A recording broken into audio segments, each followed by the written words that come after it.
नमस्कार साथियों, daily current affair show में आप सभी का बहुत-बहुत स्वागत है। साथियों, आज 30 नवंबर 2025 की तारीख है। आज का करंट अफेयर और उसका स्टैटिक जीके इस वीडियो में हम लोग पढ़ा जाएगा।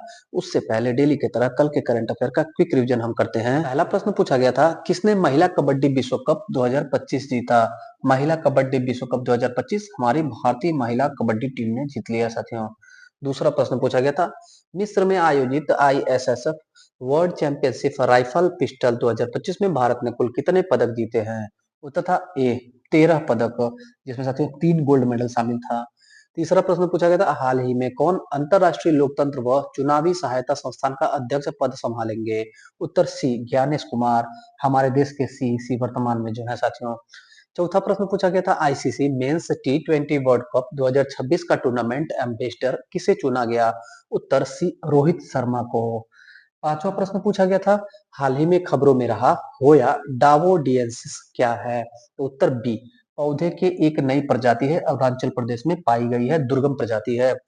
छठा प्रश्न पूछा गया था, सुझलाम भारत शिखर सम्मेलन 2025 के लिए विजन का उद्घाटन कहाँ किया गया? उत्तर नई दिल्ली में।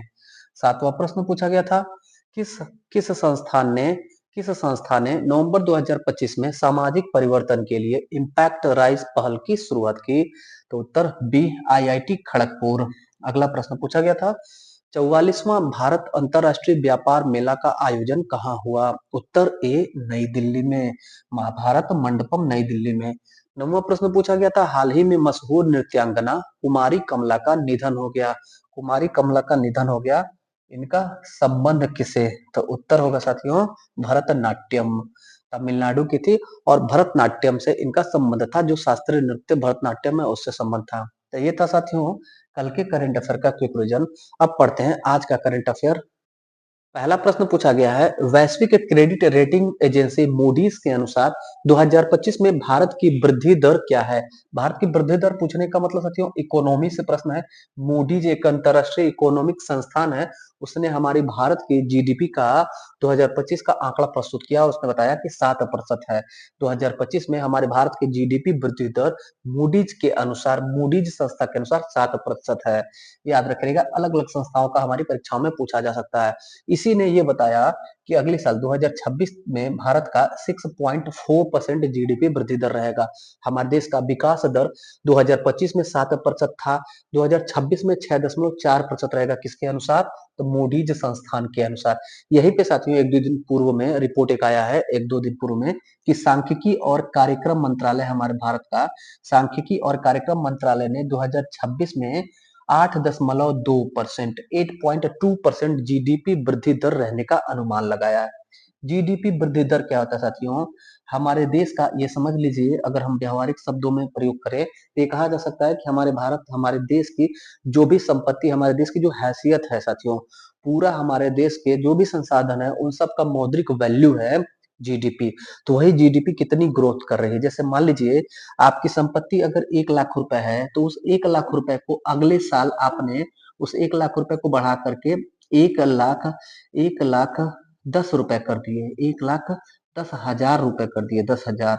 तो आप कहेंगे कि हमने अपने 1 लाख का 10% का वृद्धि कर दिया।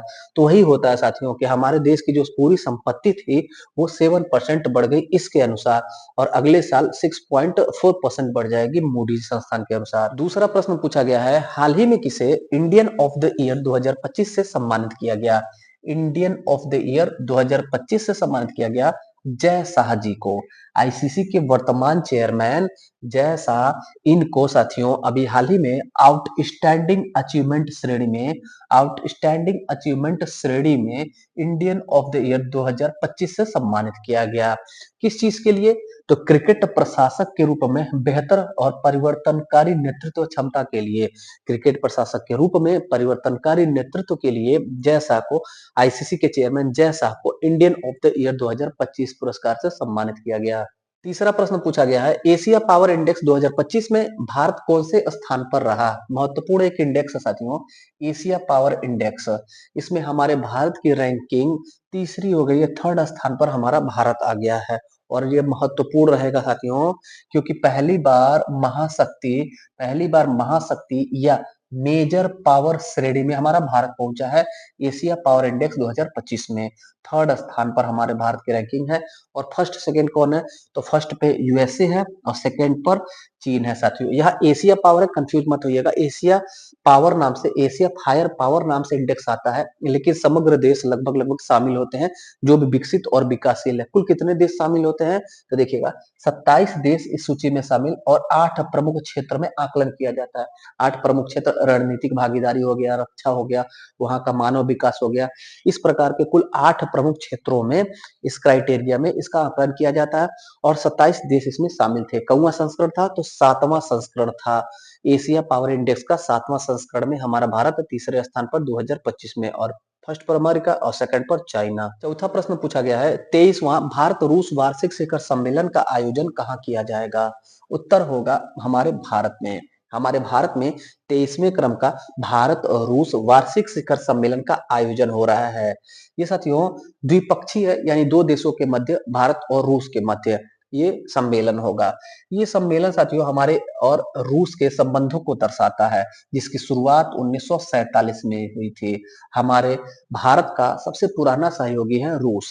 हमारे भारत और रूस से संबंधों की शुरुआत, रिलेशन शुरुआत 1947 में हुई। लेकिन स्ट्रेटेजिकल पार्टनर कब से है, रणनीतिक साझेदार कब से है? रूस तो सन 2000 से है। और दोनों देशों के मध्य वार्षिक सम्मेलन की शुरुआत भी सन 2000 ईस्वी में हो जाती है, जो हम देख रहे हैं 23वें क्रम का 2025 में। दो साथियों कोविड के वजह से पोस्टपोन हो गया, नहीं हुआ 2025 में, हम देख रहे हैं 23वां, क्योंकि सन 2000 में शुरू हुआ था। अच्छा, 2030 तक दोनों देशों का लक्ष्य है कि 100 अरब डॉलर का व्यापार करें, आयात निर्यात करें। 2030 तक 100 अरब डॉलर का। रूस से अगर हम देखें साथियों तो एस 400 मिसाइल रक्षा प्रणाली रूस देश से ही हमारा लिया जाता है साथियों। और ब्रह्मोस मिसाइल जो है, ब्रह्मोस क्रूज मिसाइल का निर्माण भी भारत और रूस मिलकर के करते हैं। ब्रह्मोस में ब्रह्मपुत्र नदी हमारे भारत की और मोस्कोवा नदी रूस की, इन दो नदियों के नाम पर ब्रह्मोस क्रूज मिसाइल का नामकरण हुआ है। पांचवा प्रश्न पूछा गया है, हाल ही में पीएम मोदी ने कहा भगवान श्री राम की 77 फीट ऊंची प्रतिमा का अनावरण किया? महत्वपूर्ण प्रश्न साथियों, अभी हाल ही में गोवा में एक मठ की 550वीं जयंती, 550वीं जयंती मनाई गई। वहीं पर पीएम मोदी ने भगवान श्री राम की 77 फीट ऊंची प्रतिमा का अनावरण किया और साथ ही साथ रामायण थीम पार्क का भी उद्घाटन किया। गोवा में भी कहां पर? तो गोवा में केनाकोना स्थित श्री संस्थान गोकर्ण पार्ट गली जीवोत्तम मठ है, जो 550 साल पुराना मठ है साथियों। इसी मठ की 550वीं जयंती पर, 550वीं वर्षगांठ पर मोदी जी ने रामायण थीम पार्क का उद्घाटन किया, साथ ही साथ भगवान श्री राम की 77 फीट ऊंची प्रतिमा का भी अनावरण किया। राज्य गोवा। छठा प्रश्न पूछा गया है, बहु विवाह पर कठोरतम प्रतिबंध लगाने वाला पॉलीगैमी बिल 2025 किस राज्य में पारित हुआ? पारित हो गया साथियों, विधेयक था, अधिनियम बन गया असम में। बहु विवाह को प्रतिबंधित करने वाला कानून असम में पारित हो गया। अब जो है बहु विवाह करना, अगर एक पत्नी है जीवित आपकी, तो उसके अलावा अगर दूसरी शादी कर रहे हैं तो क्या क्या हो सकता है देखिएगा। अपराध की श्रेणी में दर्ज हो गया असम में, 7 साल की कैद की सजा हो जाएगी। और अगर पहली शादी छिपा करके शादी कर रहे हैं तब तो 10 साल कठोर कारावास की सजा होगी। और जो धार्मिक गुरु ये शादी विवाह कराएंगे उन पर 1.5 लाख रुपए आर्थिक जुर्माना लगेगा। और जो विवाह करेगा ऐसा, उसको सरकारी नौकरी से भी प्रतिबंधित कर दिया जाएगा। ये किस राज्य में हुआ है? असम राज्य में बहु विवाह पर कठोरतम प्रतिबंध। उचित भी है साथियों, बराबरी का अधिकार है हमारे देश में, लिंगानुपात भी बराबर का दौर वर्तमान में चल रहा है। हाँ जरूरी है, देश काल और परिस्थिति के अनुसार हर चीज का उद्देश्य बदलता है साथियों।